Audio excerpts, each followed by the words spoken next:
Thank you so much. Hi, everyone. I am Suzanne Faiza, and I'm the knowledge lead at Tapestry Community Capital.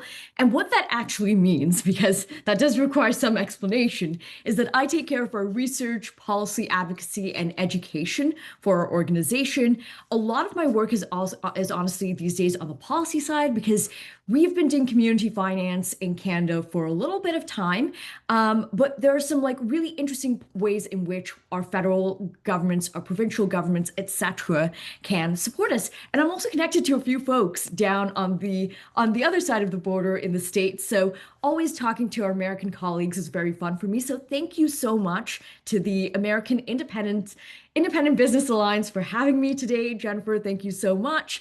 And really today I will be taking you through an explanation of what community bonds are, what community investment and finance looks like, and how this and what our experiences in Canada largely have been. A little bit about me. My background is actually not in finance. I'm an architect and a planner by trade, and I practiced architecture for 5 years before leaving the field. And a huge part of that is because I found that much of the industry is driven by capital flows that rarely serve community or public interests. So in order to create the restorative spaces and places that I truly believed in, the capital itself must be restorative. And that is the reason why I do the work that I do. So a little bit, there we go. A little bit about Tapestry itself. So Tapestry Community Capital is a nonprofit cooperative. We're based out of Toronto, but we work nationwide.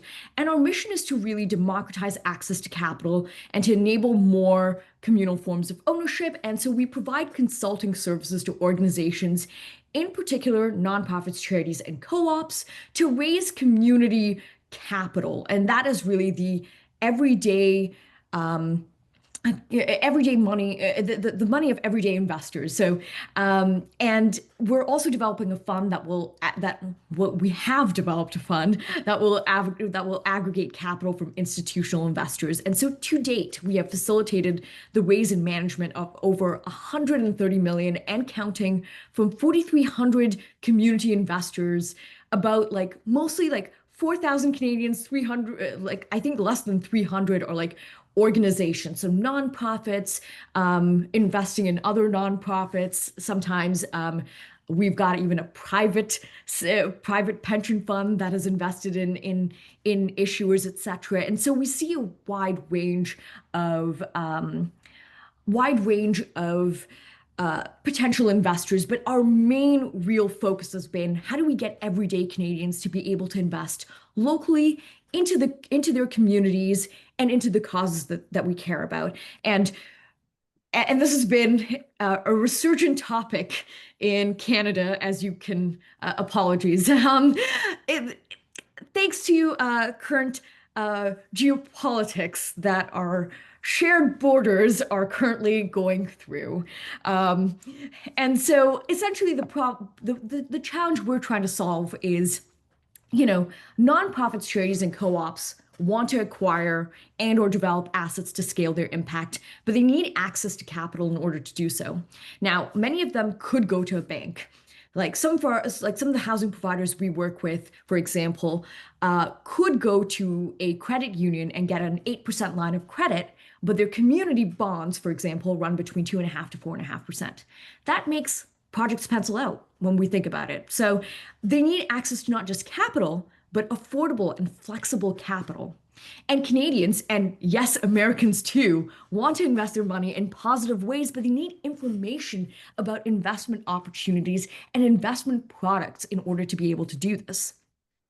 And so this is our solution this is where we come in with community investment. Here, using a community investment tool called a community bond, investors can make a fair return by investing in projects they believe in. Nonprofits, charities, and co-ops can own assets that allow them to scale their impact, and communities are better served with access to the spaces and services that they need. So I've been throwing around this term community bond a lot, and you're probably all wondering, what on earth is this, Suzanne? Get to it. So very, very simply, they are a loan. So by issuing a bond, community organizations are really issuing debt. So they're borrowing money from their community of supporters for a particular value, term, and rate. So say, for example, $500 from an individual, say me, for 2 years at 3.5%. In Canada, these community bonds are a private exempt market security. So let's define that. So by private, this means that it's on the private market. It's not on our Toronto, Montreal stock exchange. It's on what we call Bay Street, for you, Wall Street, right? So, and in order to issue things to be on Bay Street or Wall Street, you have to have a prospectus, right? So this is why when we talk about companies going public, et cetera, and I'm sure you all already know this because I'm talking to a group of business owners, a business alliance, et cetera. But yeah, like when you go public, you are issuing a prospectus so that way your stocks in your business, people can own pieces of your business, right? But here you are not owning a part of a nonprofit. In both Canada and the United States, you cannot own parts of nonprofits. That's not how it works. And so this is why it's on the private market. And that's also an exempt market security because we use certain types of exemptions under Canadian law and Canadian securities regulations in order to be able to do so. And so this means that when a nonprofit or a charity is issuing a community bond in Canada, they don't have to provide any sort of information to investors. They can just put it out. Now, at Tapestry, what we do is that we make organizations go through a process of actually saying, can we afford to take on the debt? If so, at what terms? And then what kind of information do investors actually get? Just as it's good practice. B, we want folks like everyday investors to actually feel like there's been effort placed in to communicate risks, etc. But why on earth would anyone want to issue a community bond? So, as I kind of hinted at earlier, community bonds are quite flexible, right? So, organizations are the ones setting the terms. So, they're setting the interest rates that they can afford, repayment rates that can afford, and maturities to align with like project milestones, cash flow needs. This provides more equitable and accessible financing that fully recognizes the value that many of the nonprofits and charities that we're working with, and also co-ops, are bringing to the table. And also, like once again, like with the flexibility, like here, like a community bond is really about prioritizing both social, cultural, and environmental returns equally with financial ones. And they're also inclusive. So bonds can have both institutional and retail investors. And can be priced as low as $500. We'd love to see that actually get down to $250, et cetera, to really allow more widespread community participation. And the interest paid out is paid out to community supporters, enabling community wealth building. And they're also timely. So what we've seen is that they typically take about a third of the time of a traditional donation campaign. And unlike government grants, can be planned to meet organizations' cash flow needs and project needs, etc. And they're also scalable. So we've seen a 70% reinvestment rate, a 60 to 70% reinvestment rate across our campaigns. So there's a really great opportunity to develop future projects, keep investors engaged, etc. For example, SolarShare, which I believe is North America's largest solar renewable energy cooperative, in my neighboring province of Ontario, I'm Quebec based, has run multiple bond campaigns with Tapestry, going from a few $100,000 at their initial raise to over $10 million in raises within a given year, right? So it's really interesting to see how these tools can be used. And so one of the key takeaways I want us to think about here is that community bonds reverse the traditional contract between lenders and borrowers. Here, borrowers set the term, those without money are then setting the terms of the contract. And what we are finding is that one might think, well, why would anyone want to invest in that? What we're finding is that people actually want to invest locally in their community because then they can see the tangible return. And yes, that they're also getting a financial return around that.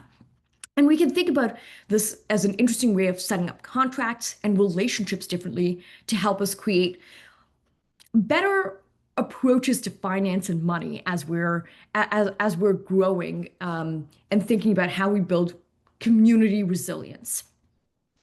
So, are there risks? Absolutely. So one of the things that we tell a lot of the organizations, and I'm going to be very honest, this slide here is more for the organizations issuing the bonds than it is necessarily addressing investors. So first and foremost, not all organizations should embark on using community finance and investment. We help organizations do due diligence on themselves, but honestly, it doesn't reduce the risk to zero. Every single investment has risk, and issuing debt too has risk. So let's evaluate a few of them. So if you are an issuer, you can run into default risk, right? Like your organization is unable to repay investors both principal and interest. What we try to do is we use some mitigation strategies. So we look upstream and we say, what does your business plan look like? Do you have a business case as opposed to a business plan? What are revenue models? How are grants coming in for you? Do you have consistent funding from the government? Does it make sense to actually be more conservative or less conservative with the way we do our financial modeling? There's also liquidity risk. So say you are and this, for example, is very, very important for a housing provider, for example. Like if you do asset backing on your bonds, like say you tie the financial security of a bond tranche that you have to one of your assets and you're unable to repay investors, you may need to sell properties that are currently being used for community good or equipment to repay investors. Do you necessarily want to do that? If so, what are the pros? What are the cons? Do you want to build asset locks into your existing organization documents? Those are some interesting things to consider. Investor interest. So interest rates may rise, honestly, which could mean that your bonds are not as competitive. But we've also seen the other way where interest rates sometimes have fallen, and then organizations are being quite generous with their interest with their interest rates. So those can be things that fluctuate over time that can be risks to organizations, right? And then last but not least, there are processes and resources risk, right? For many organizations, especially nonprofits who are doing this work in Canada, like this has required a mindset shift from them. They are going from being typical grant seeking organizations to saying, hey, we need to take an entrepreneurial approach. We need to get our boards on board. We need to get our staff on board. We need to make sure we have the financial literacy to execute these bonds. And Tapestry helps with that. But there's a lot of self-learning that also takes place. And also building of internal infrastructure within organizations. So does it make sense to do a community bond is a forthcoming question, and this requires time and resources. So your first community bond that organizations do is inherently the most expensive one because you're doing all of this initial setup. And then after that, people can just go out, re-raise money. You already have a list of investors who've invested prior, and it makes things easier. Your second, third, fourth, fifth raises are significantly easier. And that also plays into, does it make sense to do a community bond? Like, do you have capital needs for only one-time project, or do you have capital needs for a portfolio of projects? So with all that said, have community bonds been used in Canada? So yes, so far, Canadian issuers have raised over 170 million in four and counting provinces, so BC, Ontario, Nova Scotia, and Quebec, in 7 different sectors, so affordable housing, renewable energy, arts and culture, education, co-working spaces, sustainable food, etc. And then considering just Tapestry projects, there have been 62 plus projects, and issuers have now returned over 20 million in interest and counting. I'm not sure if this slide says 17 million or 20 million, but the number currently is 20 million and counting to community investors. But what does a community bond campaign really look like? And this is where we really get into a practical example. I'm going to be talking about affordable housing in this example with a case study on Places for People. And the one thing I want to say is that, for a lot of folks who come to talk to me about community bonds, they think this must only be possible in a rich urban community. Like, my community is poor, it's rural. Could this really happen in ours? But that's not true. And I'm going to talk a little bit about places for people here. So they are a rural, not-for-profit housing provider in Canada. They have housed over 100 people, 32 families and counting. Seven of the families who have lived in their properties have then moved on to home ownership, and they currently own 20 units, in part thanks to community bonds in Halberton County, Ontario.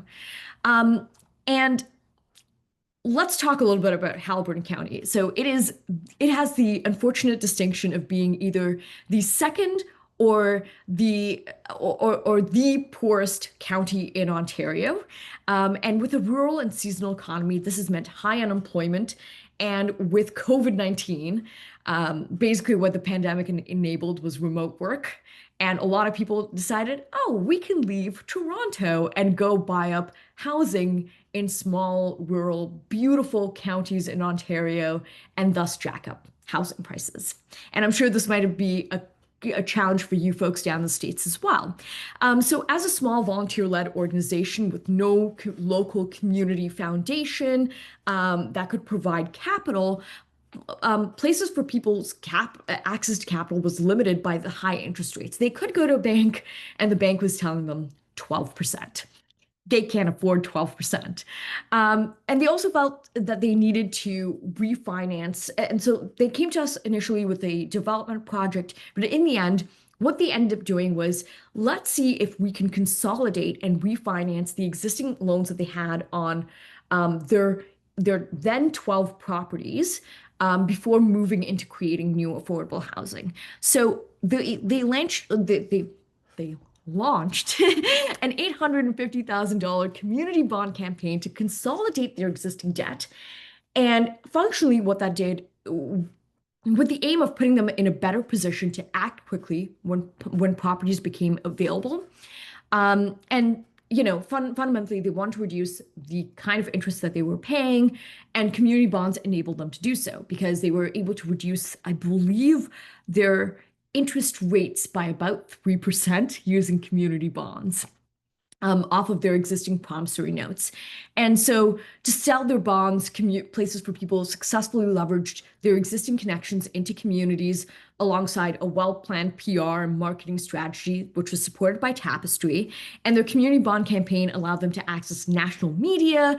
There's a feature here from the CBC, which is the Canadian Broadcasting Corporation, which is a Crown Corp here in Canada, our major news media. And Places for People then raised $850,000 in just 10 weeks, which is our second shortest campaign, in a second only to Indwell, which is one of the largest supportive housing providers here in Southern Ontario that had $250 million in equity, right? So the only campaign to have beaten out Places for People is one of the largest supportive housing providers in Southern Ontario. And so the consolidation of their loans lowered their interest rates by, sorry, not 3%, but 2%. And these are numbers that Places for People crunched themselves. And you can see the breakdown of who invested in Places for People's bonds and how much. These were the bond series. So I believe it is series A to C. 71% of these investors were from the Halberton County region themselves. 4 out of the 72 investors were institutional investors, right? So they were different kinds of, they were not a foundation because there isn't a local community foundation, but there were some other types of institutional investors who came in.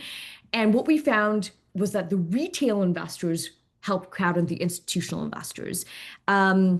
With most of the bonds were invested in Series C bonds because the institutional investors brought in significantly larger sums of capital. But essentially, as a result of the saved interest and capital, Places for People was able to leverage one of their properties and secure another eightplex on the high street in Halliburton Village. So this is a direct result of their community bond campaign, because as a result of the PR and the marketing, um, someone who had been a landlord in the county for a long time and wanted to kind of exit out of being a landlord, but was really concerned about their tenants, came to Places for People being like, I have received so many offers for this eightplex, and it could be redeveloped into something else, but I want to sell to you instead. And so they were actually, through the community bond campaign and through the saved capital costs, were able to directly increase their unit count to 20. And what Faye Martin, who is the former president now of Places for People, has said is that, so far we've acquired 20 units. While that might not seem significant in the context of Canada's housing crisis, it's transformative for our community. This is a county where no government-funded units have been built since 2021, and it actually represents a 6% increase in the total non-market housing stock in the county, all made possible through community bonds. And investors also think highly of the model.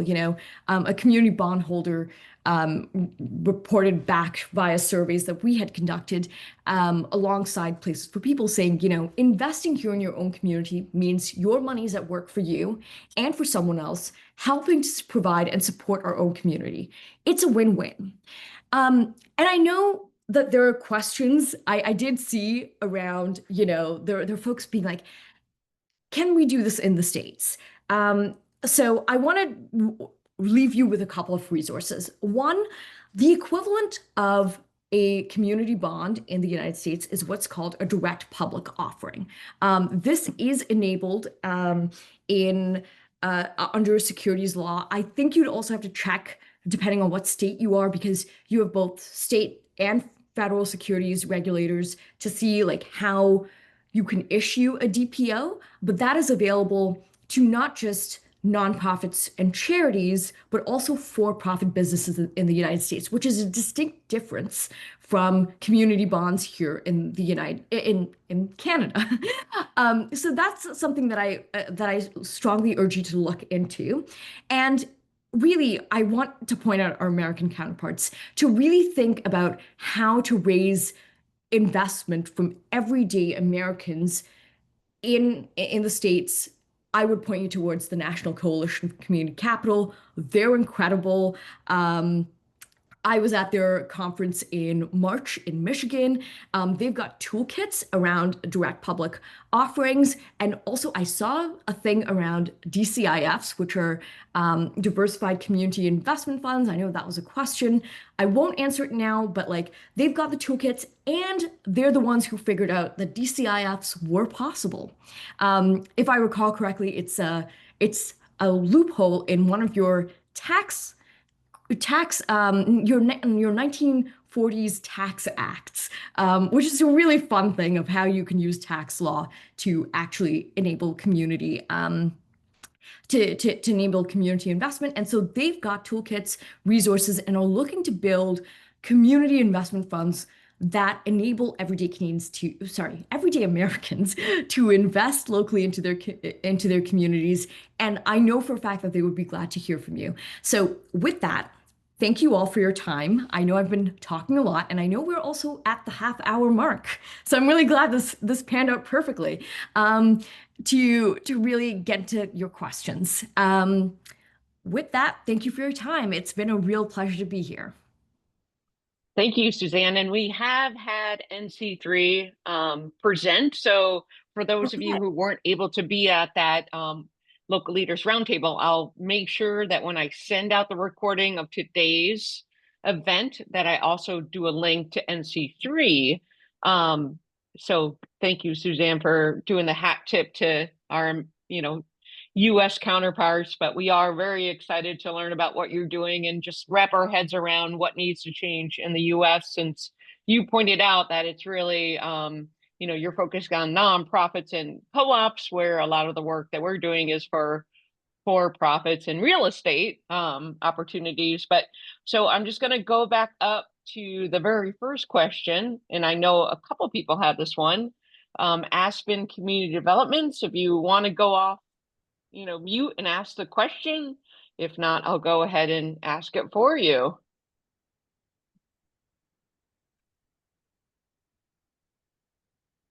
So they were wondering the average community bond in terms of dollars. Okay. Yeah.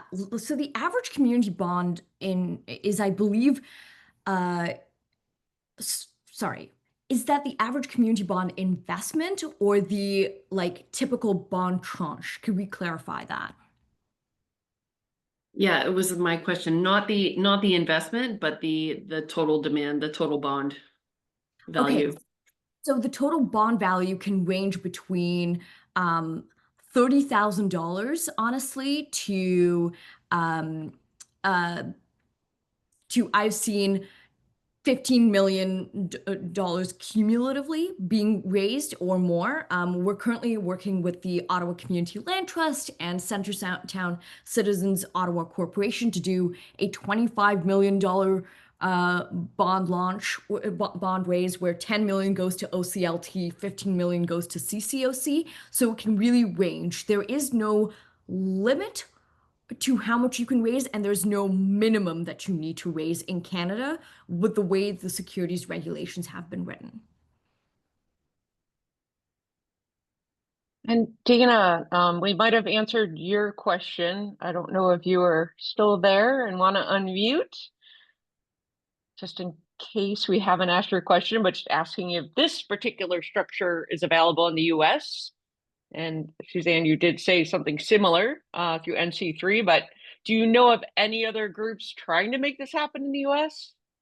NC3 would be the closest thing because, okay, so in the States, you have a couple of interesting community finance institutions. So you have CDFIs, but CDFIs, to my knowledge, with the exception of maybe a couple of them who are trying to do this, are not raising capital from everyday investors, not even accredited investors right now. They're primarily raising capital through the CRA regulations. So your Community Reinvestment Act that's coming through the banks, etc., or are raising through other kinds of institutional and philanthropic dollars that they then lend out. So NC3 is the closest thing that I have seen. Like even things like Seed Commons, which is a wonderful, lovely CDFI. Strongly recommend looking them up because they're specifically doing this to enable worker cooperatives in the States is still a CDFI. So they are once again raising from not everyday Americans. So NC3 is still the folks I would go to because they're the ones trying to unlock everyday Americans' capital in a really meaningful way through things like the MILE Act, which is the Michigan Invest Local exemption, which actually predates your Jobs Act, which is your Jumpstart Our Businesses and Startups Act, which enabled your regulation crowdfunding, right? So in the States, what you also have is a much more robust network of crowdfunding platforms that then enable businesses to raise capital from everyday Americans. We have a few crowdfunding platforms here in Canada, but like not as many. And I think that's just like your population is 10 times ours. We're all kind of concentrated at like one parallel, at like the 49th parallel, etc. And so there are some things that come with that. Great. And I know we have people in the room who would probably chomp at the bit to say more, but I will go ahead and Amy Robinson, who is also a fellow Canadian, if you want to go off mute and ask your question, Amy. Oh, hi, everybody. I run Loco BC in Vancouver. We do research on the impact of independent business, and we're doing some work around commercial affordability. And so I'm looking for different models and came across Tapestry's project around the Kensington Mhm. project. Kensington Market Community Land Trust. Yeah, Yes. community land trust. That's the word I was looking for. And I'm aware of the smallchange.co. I think it's a relatively new platform in the US to crowdfund real estate projects, and some of those are commercial. Some of them are not commercial, but yeah, I just thought I'd throw it out to you, Suzanne, but others in the group in case you know of other models that I should be aware of. Obviously, to this group, I'm thinking about community capital, but we're also looking for, municipal tools, any development examples, anything where Mm. it might be relative. We have many stakeholders on the project, and we're really just looking for what works. Interested in regulatory solutions, but for now, mostly focusing around, what's working in the current, yeah, very difficult to develop environment, and what's working more around the carrot than the stick. Right. So a couple of things. I would really love it if you connected with my colleague Erin Binder at the Better Way Alliance, because Better Way Alliance, for those, is a network of business owners in Canada, and they're really interesting too, because they're thinking about how acquisitions of commercial space can help stabilize main streets in Canada. We don't have commercial rent control of any kind, and so in what's really putting a lot of our main streets at risk is the fact that commercial rents in Toronto have managed to jump 6,500 to 100%, right? Those are devastating fixed costs to small businesses, to medium businesses. It means that regardless of how uh, remarkable your business is, etc., like how much time and work you've put into it, if you don't have a space and you aren't like a software related thing, you might not actually be able to be viable anymore. So I think I think connecting to Erin would be really useful, just in terms of like what can be done in terms of regulation, and maybe you already know Erin. It's likely that you possibly do. I have. Yeah, I've talked to him before. Yeah. Yeah. Yeah. So that's one piece. In terms of like people doing commercial real estate uh, deals right now in using community capital or other tools, I don't know of that. Like even within municipal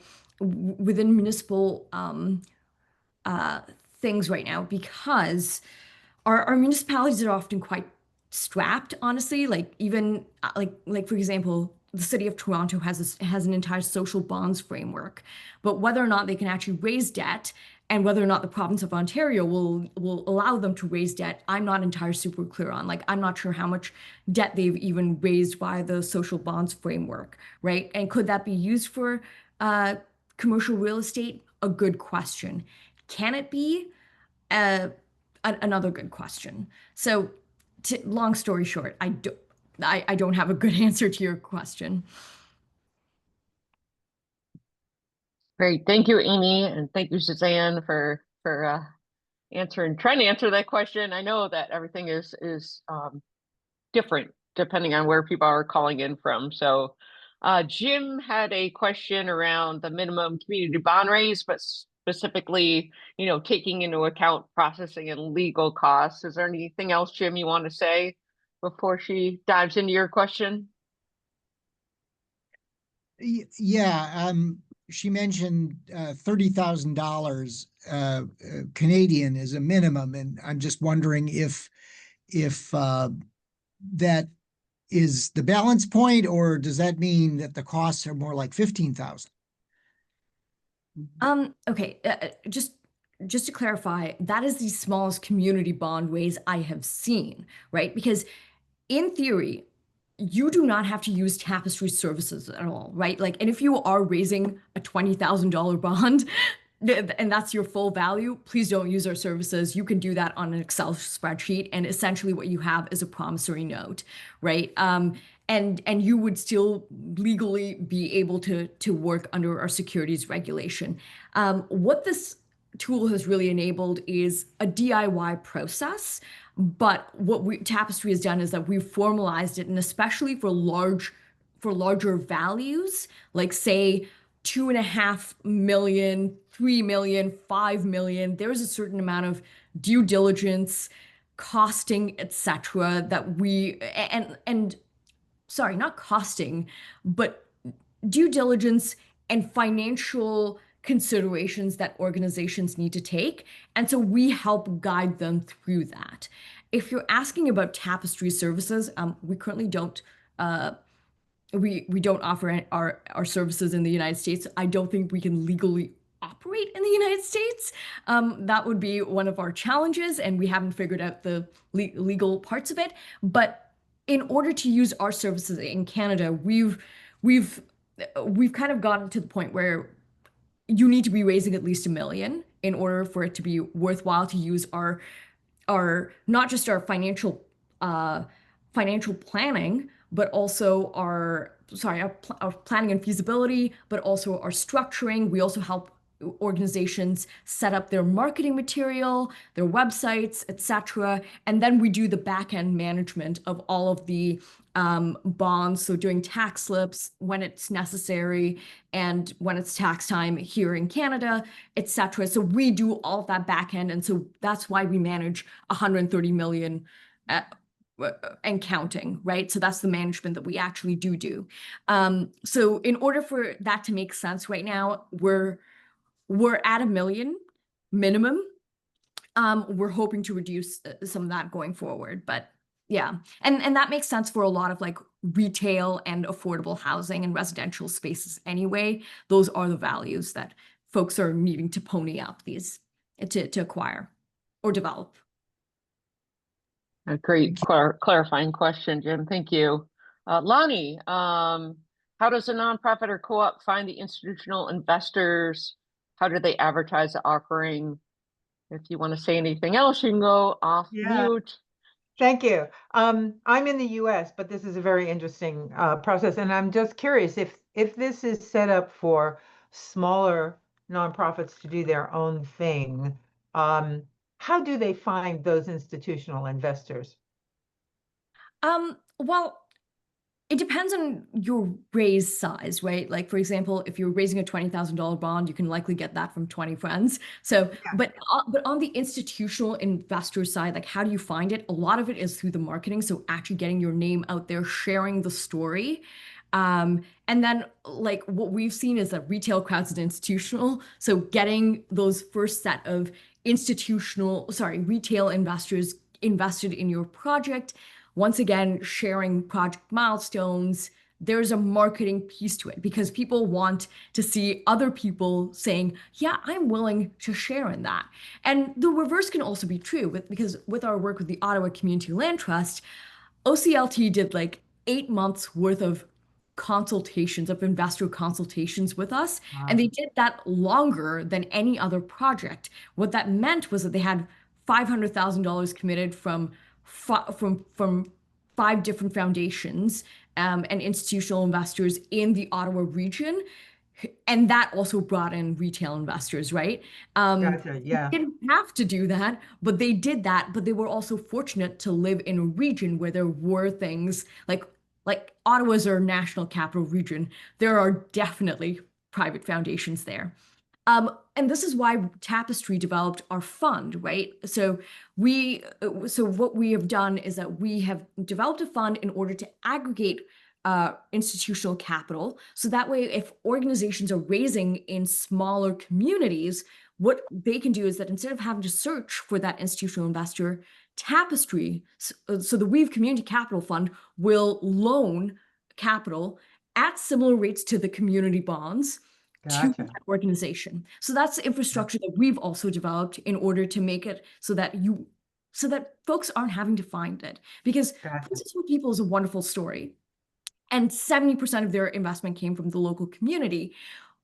But like, what happens if you don't have that? We've never encountered it yet because rural communities honestly are far more tightly bound than urban communities are. I think that's a lesson that we learn from Places for People.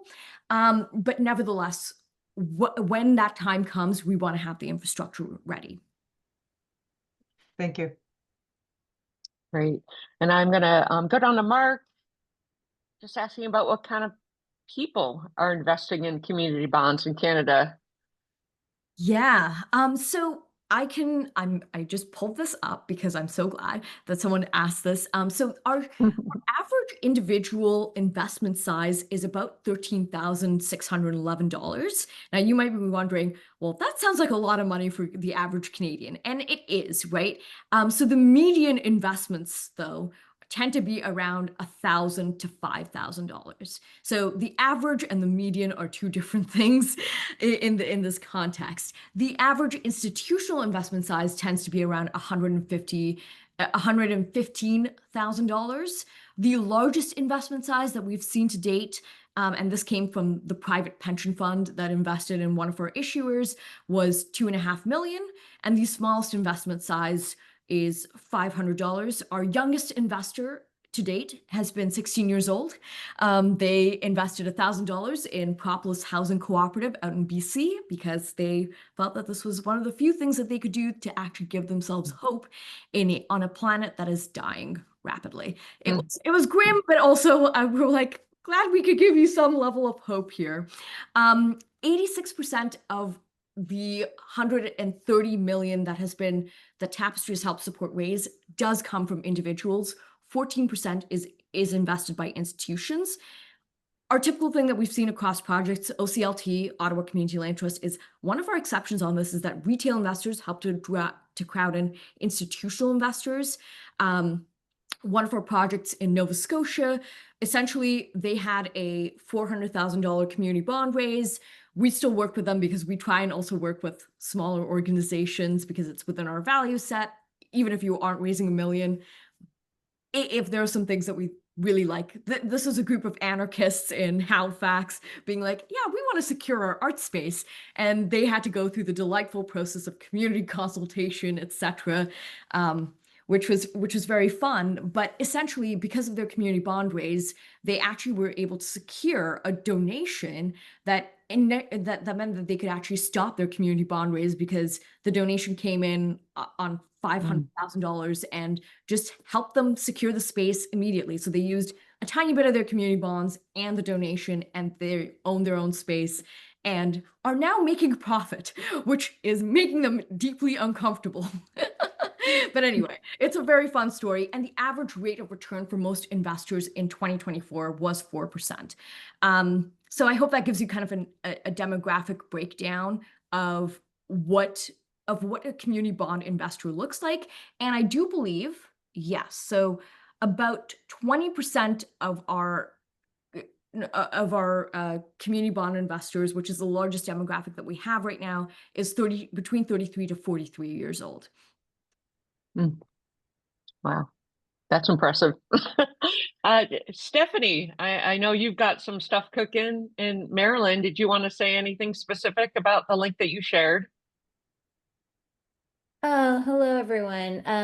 I shared two links. I feel like in the US, this model is really hard for nonprofits just because, paying interest back, right? It doesn't set them up for success. And even though there are so many crowdfunding platforms, they all in this country, you mentioned there are a lot, but they're for profit. So they also have fees, and I feel like we have this model in the US, but it's also really challenging. So in Maryland, we've been trying to create this project called the Maryland Neighborhood Exchange that is trying to help businesses raise community capital, small dollar from customer and community. And we actually have, my nonprofit has grant funding, which helps make this easier. But I feel like even though on paper, right, like in the US, we have small change and all of these entities, they're not really designed to help basic nonprofits succeed because of all the fees required, because of the legal fees. I think it looks a lot better on paper than it really is. And likewise, we're trying to use the model that we've talked about here a lot, the diversified, the DCIF for community project in Baltimore, a low-income community trying to help people pool capital together to buy dilapidated real estate. And to like, I feel like for every few steps we take forward, there are a lot of steps back. Like just the laws and everything in this country makes it really hard. So like there's a lot of progress, but there's also just this grim side. And one thing that actually wasn't talked about today that I think it's important just to put out there.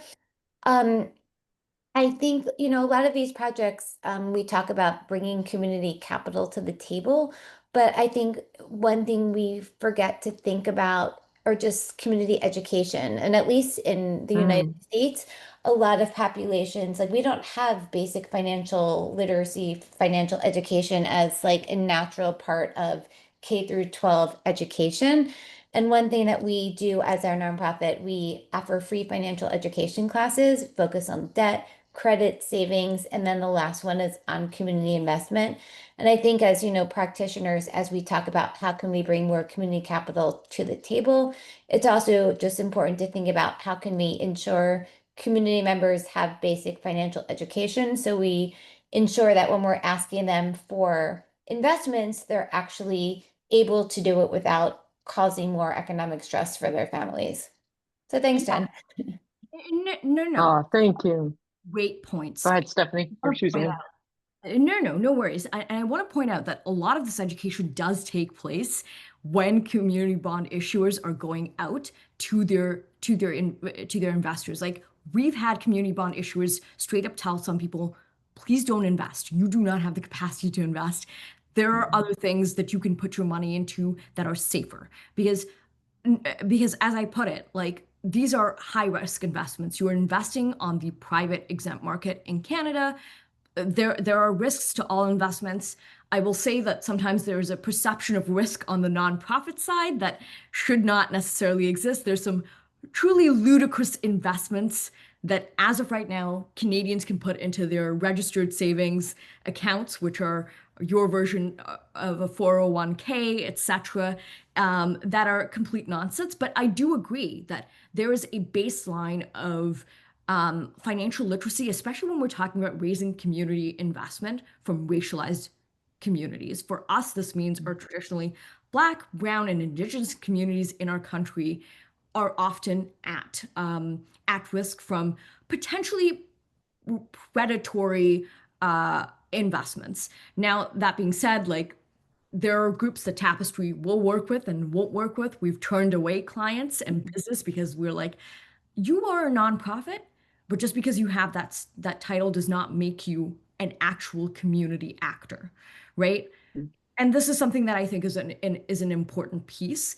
And I also hear the frustrations on like, this is great. And like, you kind of need a Tapestry in the US to help you guide through the process in order to make this a much more feasible process because like Tapestry's been around for 6 years. Community bonds though have been around for longer, right? And what made it difficult to do more community bonds was that there wasn't this like kind of consultant taking on the thing of like instead of people replicating the wheel like reinventing the wheel, like there's a certain amount of replication, standardization, and professionalization which has enabled us to scale the usage of the model. That said, we come with fees. And I do not want to like skim over that. And like what we've been trying to figure out on our side is how do we make our services more efficient in order to cost less? How do we continue to get funding as a nonprofit cooperative to also subsidize the delivery of the stuff of our work and our aid, etc. Because we don't think folks and organizations from low-income communities should necessarily be paying full price for some of this, but we also then need funding in order to do so. So this has been like part of our conversation. And last but not least, it's like, how do we support people more? And we do work with charities. Yes, a nonprofit under Canadian law. Charities are a type of nonprofit under Canadian law.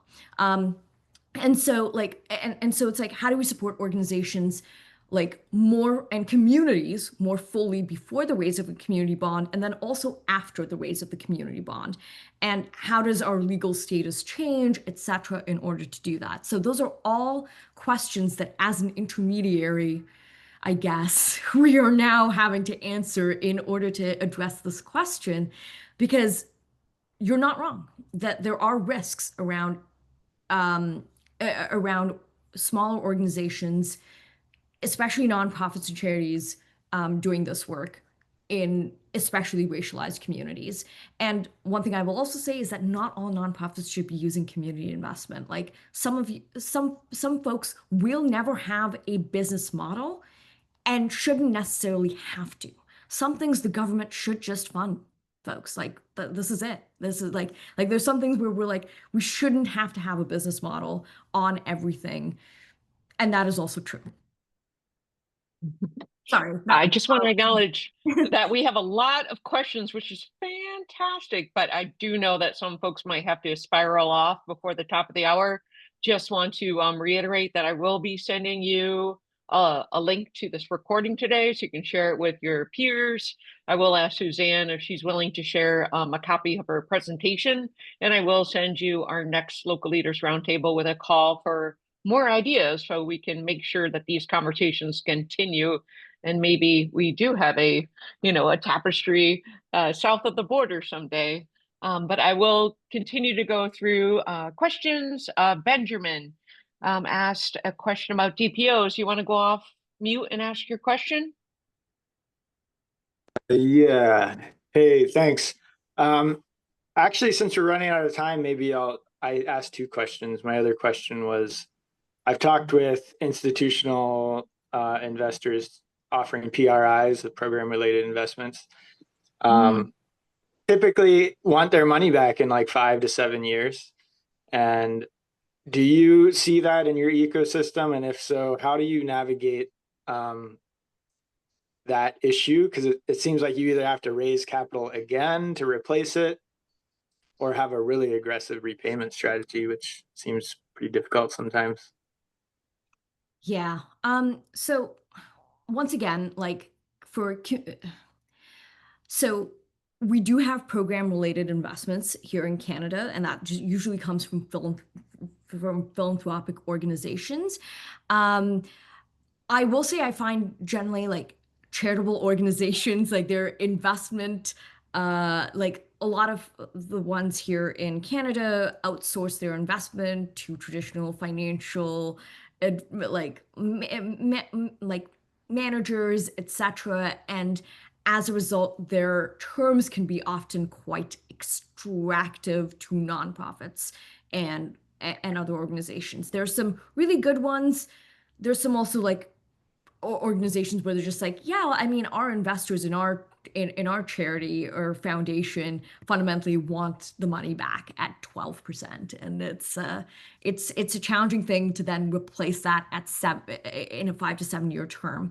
I don't know how to solve for that, in all honesty. It's been part of the reason why a lot of people go the community bond route, is because because we've got similar term rates, right? Like we've got community bonds that are between 3 to 7 years. Organizations, once again, choose that for liquidity reasons for retail investors, but also the rates are between 2.5 to 4.5, maybe 5%. That is a significantly easier thing to pay back, or re-raise capital on. And a lot of people are choosing to re-raise capital, frankly. Last question, Paul. Oh yeah, thank you. So yes, I'm started volunteering for Public Bank East Bay in my area, and I'm in Berkeley, and we're trying to figure out how to capitalize that. Um, Looking at things like a parcel tax or a real estate transfer tax, and bonds have come up. I think for all these things, we need to have a ballot initiative and like actually have people vote for it. And so it's a sort of big, complicated thing. And I know that the folks who sort of looked into it more deeply were really scared off of the idea of having it be funded by a bond initiative, not just because you have to there's a lot of overhead to campaigning to have people vote for a bond, but it just, it seems really complicated. Whereas a platform like this is way less complicated. It's so simple. So I just want to make sure we're not like overlooking a possibility um, for for creating a public bank. And I know this is in the U.S., right? So maybe others here have sort of know more about it than a Canadian expert. But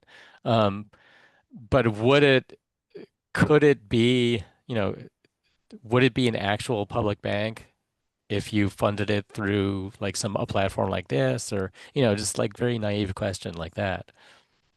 Um, First and foremost, love public banks. Like, honestly, we would not have to do community capital if we had banks that actually served our needs. Right, But right. we are here, like CDFIs, etc.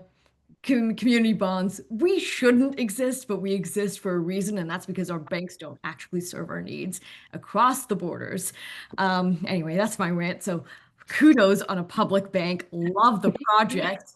Would love to figure out how to support you from whatever way we can here in Canada.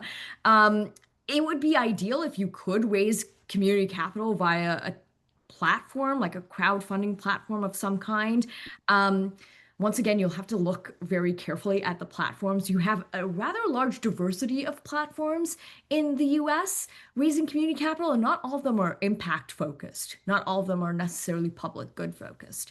But there's things about your process, like you mentioned something about a ballot for a vote for a public um, Yeah, either so what they're looking at mostly is either a parcel tax or a real estate transfer tax above, like for very expensive properties, like a real estate transfer tax for properties above, I don't know, like 5 million or something like that. Okay. So, and it just seems like, anyway, it seems like there might be a better way. I don't know. I, I mean, I could be wrong, but typically banks are set up with deposits, right?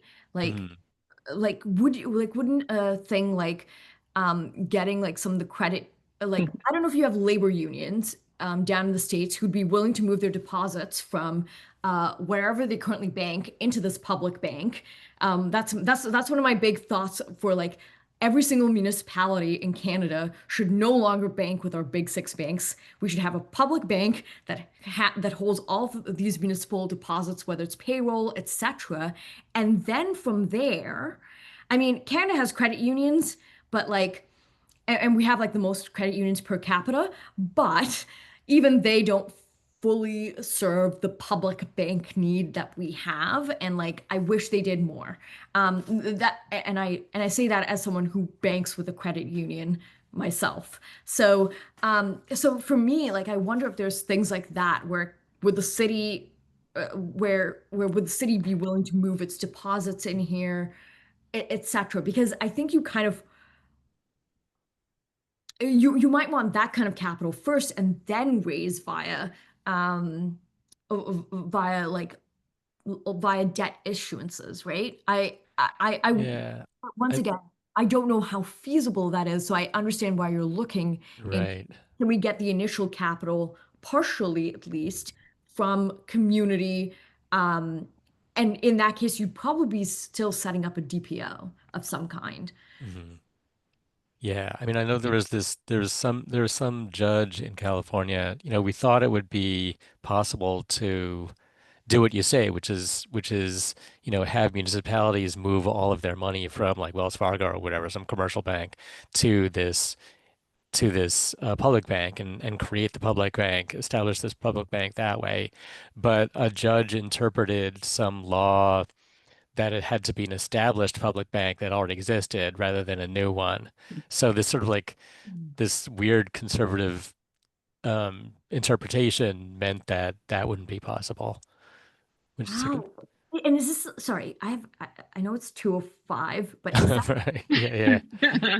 Yeah, I want to thank you, Suzanne, for joining us today. so Great curious about conversation, this and we call? hope to Give me a call. have it continue. And thank you all for being here till the very end. I'm so happy. And keep those questions coming, and I will follow up with you all very soon. But keep talking if Suzanne's Oh yeah, willing. thank you. I just Yeah. wanted to give people a chance to hop That's it. off if needed. Yeah. Paul, I'll stay on for like an extra 5 minutes because I Okay, find it great. Yeah, yeah, totally. Yeah, curious. thank you. Okay, Thanks so everyone. Yeah. well, Thanks, Jen, setting this Thank up. This is you. awesome.